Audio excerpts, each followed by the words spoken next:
है क्या?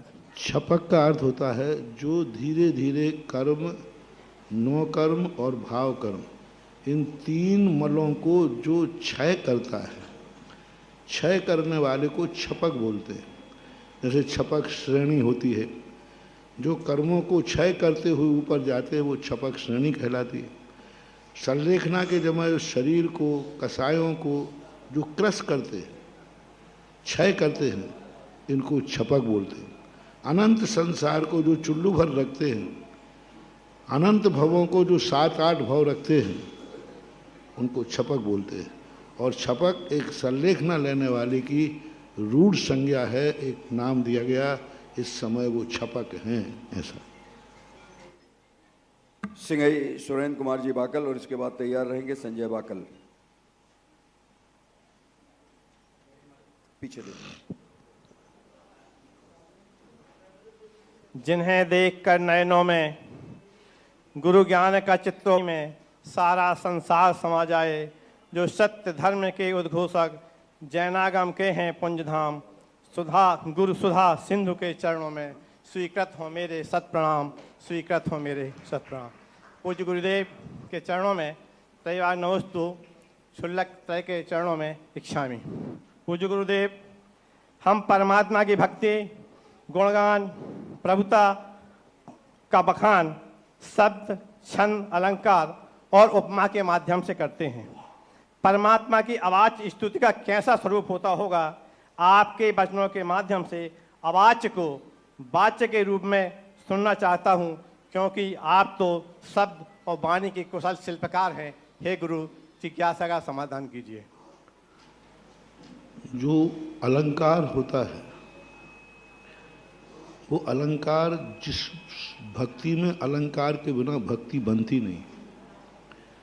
पूज्यवर समंत्रबद्ध महाराज ने कहा, गुणोस्तो कम सदुल्लंघे तद बहुत कथा स्थिति, आनत्याते गुणा भक्तों मशक्या सा कथम।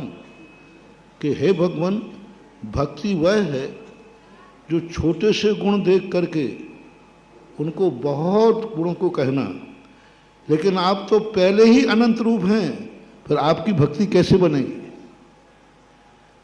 जिसमें कम गुण हो तो उनकी हम बड़ा चढ़ा के कह देंगे, लेकिन आपके गुण तो पहले ही बड़े चढ़े हैं, अनंत रूप हैं, फिर आपकी भक्ति मैं कैसे करूं? तो वो तो मेरे से भक्ति बनेगी नहीं।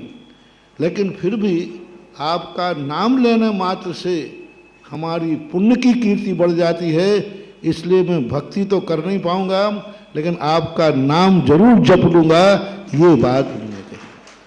तो जब ये भक्तियाँ आती हैं तो ये उपमाएँ और अलंकार हमें समझाने के लिए होते हैं, और वो इसलिए दी जाती हैं उपमाएँ कि हम असीम उसको कर दें। उन्होंने कहा कि आप चंद्रमा से भी आगे हैं। अब चंद्रमा से भी आगे हैं तो हम चंद्रमा को सबसे अच्छा मानते थे, तो अलंकार से हमने कहा है चंद्रमा को छोटा कर दिया। हे भगवान, आपके सामने चंद्रमा भी फीका पड़ गया। तो अब ये चंद्रमा को जो फीका कराया है, हमने भगवान की महिमा बना दी, क्योंकि हम शब्दों से कह नहीं सकते थे। और सत्य स्वरूप जब प्रकट होता है तो भगवान के गुण हमें ऐसे स्पष्ट दिखने लग जाते हैं, और जैसे वो गुण स्पष्ट दिखते हैं, हमें उन गुणों के बनने रूप, हमें कैसे भगवान की भक्ति कर पाए, हम कैसे हम भगवान के गुणों को समझ पाए या नहीं समझ पाए। तो इसका सबसे बड़ा प्रमाण पत्र पूज्यवर उमा स्वामी महाराज ने दिया कि किसी व्यक्ति को तुम समझ पाए हो या नहीं समझ पाए,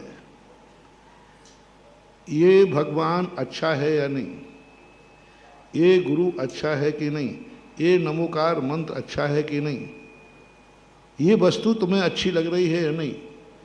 यदि तुम्हारी आत्मा से किसी को देखकर ऐसा भाव आ जाए कि मैं भी इन्हीं जैसा बन जाऊं, समझ लेना आपने भगवान को समझ लिया।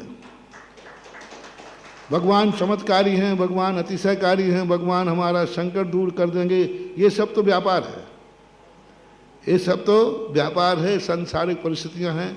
मैं इसका निषेध नहीं करता हूं, क्योंकि मजबूरियां होती हैं, ये भी जरूरी होता है आपको। लेकिन वास्तविक भक्ति है जब हम किसी को देख करके मन बने जैसे बाजार में कोई वस्तु तुम्हें अच्छी लगे तो तुम्हारा मन क्या होता है, तुरंत ये वस्तु मैं ले लूँ, तुरंत भाव आएगा। ले पाओ या नहीं ले पाओ बात अलग है, लेकिन लेने का मन हो गया, लेने का मन हो गया, इसका अर्थ तुमने अंदर से उस वस्तु को अच्छा स्वीकार कर लिया है। इसी प्रकार भगवान के सामने, गुरु के सामने, मंत्र के सामने स्वाध्याय करते समय जैसा स्वाध्याय तुम्हारा आ गया और एक क्षण को भी भाव आया, ऐसी दशा मेरी कब हो, समझ लेना तुम्हारा स्वाध्याय सफल हो गया, आत्मा की पर्याय बन गया। भगवान का दर्शन करते अपन को गुणानुवाद हुआ, हे भगवान आप आनंद, और ऐसा भाव आ जाए, हे भगवान मेरी दशा ये कब होगी, समझ लेना अपन ने भगवान का सत स्वरूप समझ लिया। झूठी प्रशंसा की जा सकता है, लेकिन झूठा तद्रूप हो नहीं सकता व्यक्ति। प्रशंसा तो झूठी हो सकती है, लेकिन उसी रूप बनना हो तो वो झूठा नहीं होगा। साधु को देखकर तुम्हारा ये भाव आ जाए, वो दशा मेरी कब आएगी, जब भी मैं ऐसी साधु दशा को प्रकट करूं। आज प्रातःकाल हम चर्चा में समझा रहे थे कि सबसे बड़ी चीज है हमारा व्रत सही है कि नहीं। हम तो अपने आप को मान ही रहे भाग्यशाली, क्या तुम्हारी चर्या देख करके सामने वाले का मन हो रहा है मैं भी ऐसी चर्या करूंगा, समझ लेना तुमने उसे स्वीकार कर लिया है।